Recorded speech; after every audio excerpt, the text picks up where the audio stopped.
Black mail-order bride was rejected for her color, until everything changed when a millionaire farmer saw her as his perfect match. You're Amara Wilson? The man swallowed hard, his face turning pale as if he had seen a ghost in broad daylight.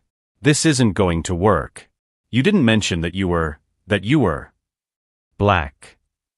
Amara finished the sentence Harold Pierce couldn't bring himself to say, her heart sinking as she stood on the station platform, the delicate hat she had bought especially for this moment now looking like a ridiculous detail amid the humiliation. 3 weeks of travel. 6 months of passionate letters. A trunk full of hopes and the promise of a new beginning away from the discrimination of the big city. All of that crumbled in seconds the moment Harold finally laid eyes on her. In your letters, you wrote so well. I imagined, he stammered, taking a step back, the bouquet of flowers wilting visibly in his sweaty hand. Couldn't you have warned me? Amara took a deep breath, gathering every ounce of dignity she had left. Tell you what, exactly? That my skin is as dark as night, but my feelings are as real as yours? You never asked. Harold looked around nervously, noticing the curious glances of passengers and station employees. In the small town of Riverbrook, a well-dressed black woman was already attracting attention. A black woman being publicly rejected by a white man created an irresistible spectacle. You have to understand my position. The community here, my business, he muttered, taking another step back. I can pay for your ticket back. You seem educated, I'm sure you'll understand. Amara felt a chill run down her spine, not from sadness, but from a controlled anger that simmered silently. In his letters, Harold had written about the lonely heart of a 45-year-old widower who longed for companionship, understanding, and a new chance at love. At no point did he mention that this heart had a color preference. I spent all my savings to get here, she said, her voice steady despite her inner trembling. I have nowhere to go back to. Harold reached into his pocket and pulled out some crumpled bills. This should cover a place to stay for a few days until you work things out. That's when a deep voice cut through the tense air like thunder on a clear day. Is that your solution, Pierce? Throw money at the problem and hope it goes away, like it always does. A tall man appeared behind Harold, his piercing eyes fixed on the merchant who now seemed to shrink in size. He was dressed in simple but visibly expensive clothes, the kind of simplicity that only the truly wealthy can afford to display. His sun-tanned face betrayed a life spent outdoors, but his posture exuded unquestionable authority. This is none of your concern, Maxwell, Harold replied, but his voice betrayed his uncertainty. It becomes my concern when I watch a man I've known for 15 years behave like a coward. The man named Maxwell turned to Amara, his gaze softening slightly. Miss, allow me to introduce myself. Alexander Maxwell. I have a property just outside the city. Amara nodded stiffly, suspicious. From experience, she knew that kindness from strangers often came with a hidden price. If I may be so bold, Alexander continued, I offer you lodging at my home until you decide your next course of action. We have guest rooms that are rarely used, and my housekeeper would be delighted to have company. Harold visibly choked on the offer. Maxwell, you can't be serious. What will people say? Alexander smiled, a cold smile that didn't reach his eyes. The same people who do business with me every day? The same people who depend on my land for their livelihood? I'm curious to hear what they would say. Harold paled even more, understanding the implied message. Alexander Maxwell wasn't just a farmer, he was the farmer, owner of half the productive land in the region. What no one at that station could guess was that while Amara wavered between wounded pride and practical necessity, she carried with her not only a trunk of clothes, but also a secret that would forever change the balance of power in that small community. A secret that would make Harold Pierce bitterly regret the day he decided that skin color determined a person's worth. If this story of prejudice and dignity touched your heart, don't forget to subscribe to the channel to find out how a humiliating rejection would become the catalyst for a turnaround that no one would ever forget. The Maxwell estate was not just a farm on the outskirts, as its owner had modestly described it. It was a stately Victorian mansion surrounded by acres of thriving plantations and lush pastures where thoroughbred horses grazed peacefully. As Alexander's carriage passed through the ornate gates, Amara felt simultaneously impressed and suspicious. People here aren't used to differences, Alexander explained as he pointed to the main house. Riverbrook was founded by traditional families who remain conveniently stuck in the past. Harold Pierce is just a symptom of a deeper disease. The housekeeper, Mrs. Foster, a middle-aged woman with kind eyes and a stiff posture, greeted Amara with professional courtesy.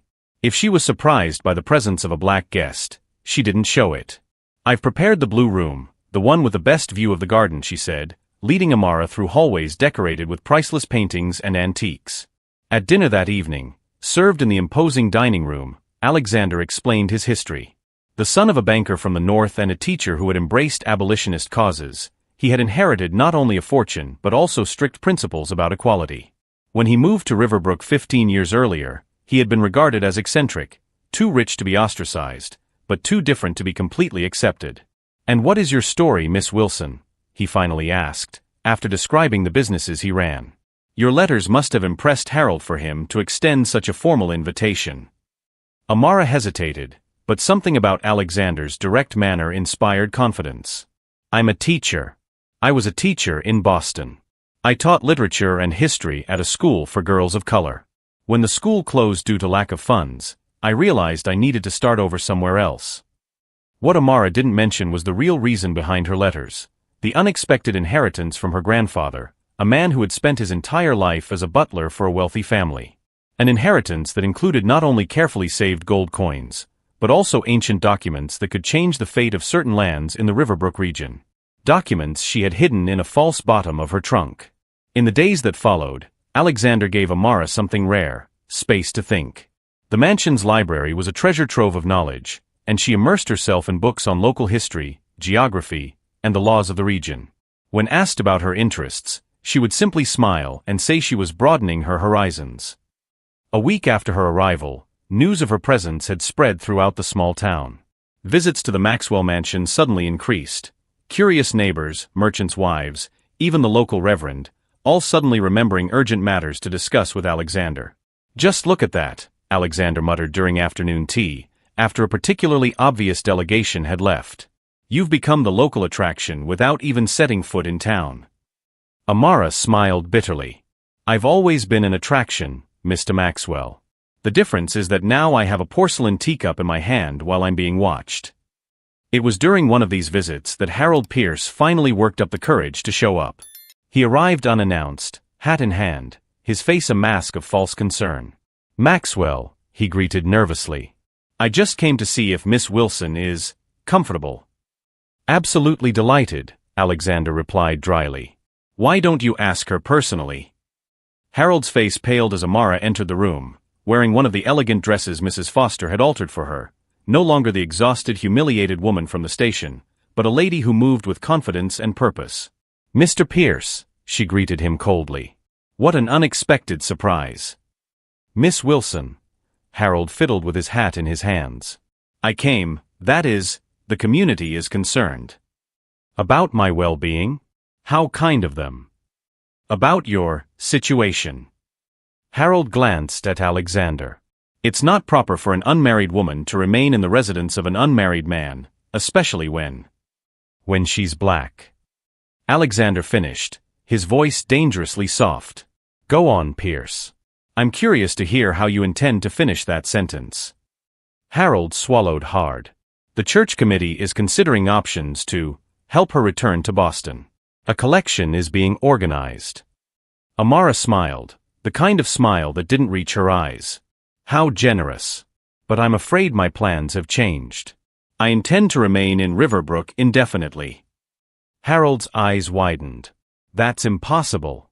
You don't know anyone here, you have no job, no family." "I have a job," Amara replied calmly. "Mr. Maxwell has kindly offered me the position of librarian on his estate. Apparently, generations of Maxwells have accumulated books without ever organizing them properly." Harold looked at Alexander with a mixture of shock and barely contained anger. "You can't be serious." Alexander shrugged. "I've never been more serious. Miss Wilson is educated and competent. My library has never been in better hands." What Harold didn't realize, as he stumbled through increasingly feeble protests, was the true significance of that job. The Maxwell Library didn't just contain classics of literature, it also housed land records, legal documents, and the complete history of the region, including details that many traditional families would prefer to keep buried. When Harold finally left, defeated and furious, Alexander watched from the window as he hurried across the garden. "He'll try to make your life difficult," he remarked. "The little humiliation you inflicted on his ego today will not be forgotten." Amara nodded, a new determination shining in her eyes. "Let him try. While he's busy spreading petty rumors, I'll be digging much deeper than he ever imagined." What Harold Pierce couldn't know, what no one in Riverbrook could guess, was that the hours Amara spent in the library had a very specific purpose. Amid yellowed documents and dusty records, she was beginning to piece together a puzzle that would reveal an uncomfortable truth. Riverbrook's traditional founding families, including the Pierces, had built their fortunes on land that did not rightfully belong to them. And while the local society was abuzz with rumors about the woman of color staying at the Maxwell mansion, Amara was quietly setting the stage for a revelation that would shake the community to its very core. 2 weeks later, the small hall of Riverbrook's town hall was overflowing. An emergency call had brought together the founding families, local merchants, and farmers from across the region. At the center of the commotion, Harold Pierce gestured wildly, his face red with indignation. "It's an outrage. Maxwell is openly defying our traditions by keeping that woman on his property. Decent families are concerned about rumors of inappropriate behavior." As murmurs of agreement rippled through the room, the doors swung open. Alexander Maxwell entered calmly, followed by Amara Wilson, who walked with the dignity of a queen. An uncomfortable silence fell over the room. "I appreciate the invitation," Alexander said, his voice firm, reaching every corner of the hall. "Although I must correct a misunderstanding. Miss Wilson is not here as my guest, but as the legal representative of a matter that deeply concerns all of you." Harold laughed nervously. "Legal representative? A woman of color with no education or authority? Maxwell, have you completely lost your mind?" Amara opened her briefcase methodically. "Actually, Mr. Pierce, in addition to being a certified teacher, I have legal power of attorney as a direct descendant of Joseph Freeman." The name struck like lightning in the silent hall. The older faces paled visibly. "Joseph Freeman doesn't exist," Harold retorted quickly. "He's an urban legend." "Curious," Amara replied, removing yellow documents from her briefcase. "Because I have here the original deed signed by the governor in 1866, granting Joseph Freeman, my great-grandfather and a man freed after the Civil War, the land that today constitutes approximately 60% of Riverbrook, including your store, Mr. Pierce." Judge Thornton adjusted his glasses to examine the documents Amara now presented. This looks authentic." "It's a forgery," Harold shouted, but his voice trembled. "The supporting records are here," Amara continued, unperturbed, "including the account of how Joseph Freeman was forced to flee after attempted lynchings in 1870, and how the founding families divided his land among themselves, forming what they called the Riverbrook Property Committee." Alexander then spoke. "The Maxwell Library keeps copies of all land records in the region. Curious how the specific 1870 to 1872 session was missing, until Miss Wilson found cross-references in other documents." Reverend Miller, an elderly man, bowed his head. "My father mentioned that story. He said it was a sin buried deep."